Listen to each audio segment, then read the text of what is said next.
Hi, welcome to my first cooking night. Tonight we are making pineapple pork chops with some broccoli and some jasmine rice. I know there's a lot of food content out there, and so what my focus is that I am a very busy working mom of 4 kids, and I still manage to cook 6 nights a week. Most of my meals are either in the crock pot, a slow cooker, or take 30 minutes or less in the skillet. It's all about prep and it's all about planning. So let's get started.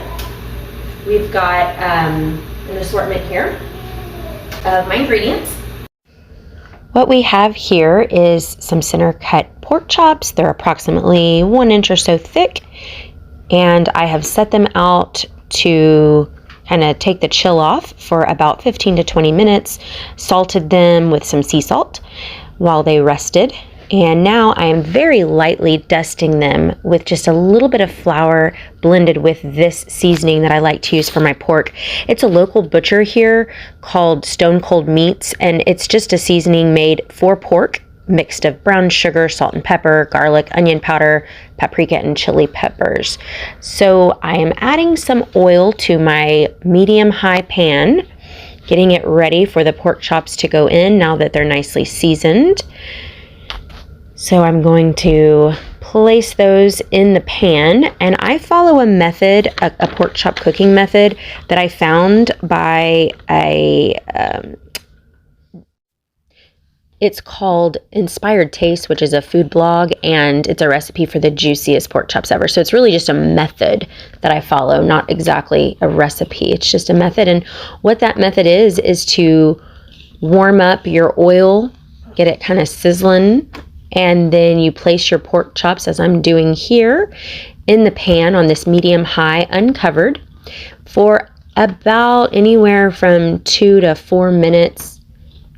And here I'm adding a little bit more seasoning on the other side. And so you're going to want to get a nice browned, crispy side to it. Here I've got some jasmine rice cooking. I like to use this brand from California.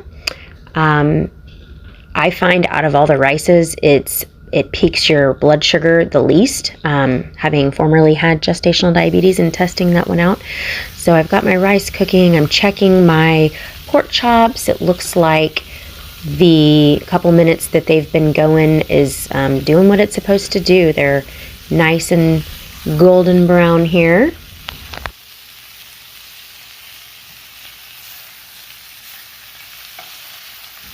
Now I've flipped all of my pork chops. I'm turning down my heat to a low simmer and covering them to continue to cook on the other side. And now we're going to make our sauce. And so what I'm doing here is I'm adding a 14-ounce can of unsweetened pineapple tidbits in the real pineapple juice. I'm combining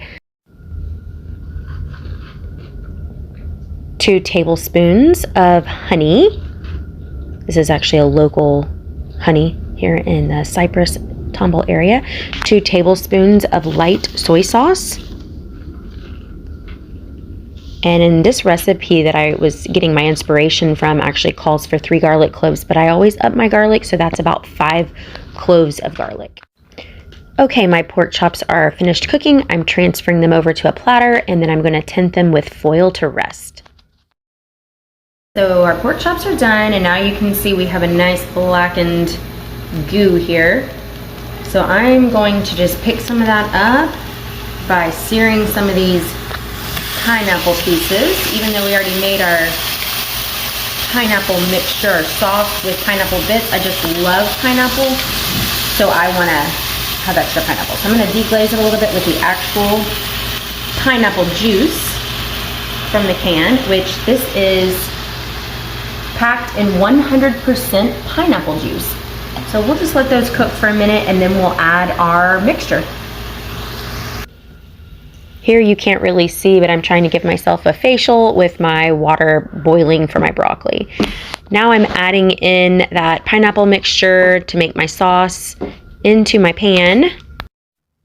Here I'm sprinkling in a little more, actually some brown sugar, just to sweeten it up just a bit, and splashing in about a tablespoon of some apple cider vinegar, making this a little bit more of a sauce and balancing out all those flavors. Here I'm adding about a cup of some chicken stock. So I'm going to let that cook down and reduce a little bit and thicken, and then I added in a couple tablespoons of butter, my favorite ingredient of all time. Just gives this a really savory, well blended flavor. The way that I cook broccoli is I chop up raw broccoli, wash it, and I literally put it in a pot of boiling water, drain it after less than 1 minute, and then I put a fair amount of butter in that same pan and add in my very blanched broccoli. Seasoning this broccoli with a little bit of sea salt, and it is your choice if you want to add some red chili flakes to it, but that can give it a little kick. So this is the final product of the pork chops and pineapples. At this point, the pork chop method that I use is to slice up my well-rested and well-cooked pork chops. I place it then back into this sauce because it absorbs the flavor so much better when it's sliced rather than a whole pork chop. So this is the final product. This took me right at 30 minutes. We've got the steamed broccoli, we've got 1/3 cup measured out of the jasmine rice, and we've got about 4 ounces or so of the pineapple pork chop with the sauce spread over. And this is my dinner. It's 537 calories, and I will look up what my macros are. I need to make one correction. This was actually a 524 calorie dinner, and I will break down what that looked like. It was about 4.5 ounces of the honey pineapple pork chop with glaze, which was about 420 calories. And I can break that down by macros as well.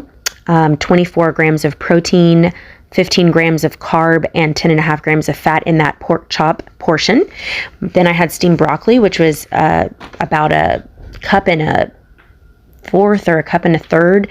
And I added all that butter to my MyFitnessPal app, which is where I document all of my food portions. That was 23 calories. And that was basically no fat except for the butter portion, of course. But the broccoli itself was 4.5 grams of carb and just under 2 grams of protein. And then the jasmine rice, I measured out a cup of it, and that ended up being 68 calories, almost no fat, 14.8 grams of carbs, and 1.4 grams of protein.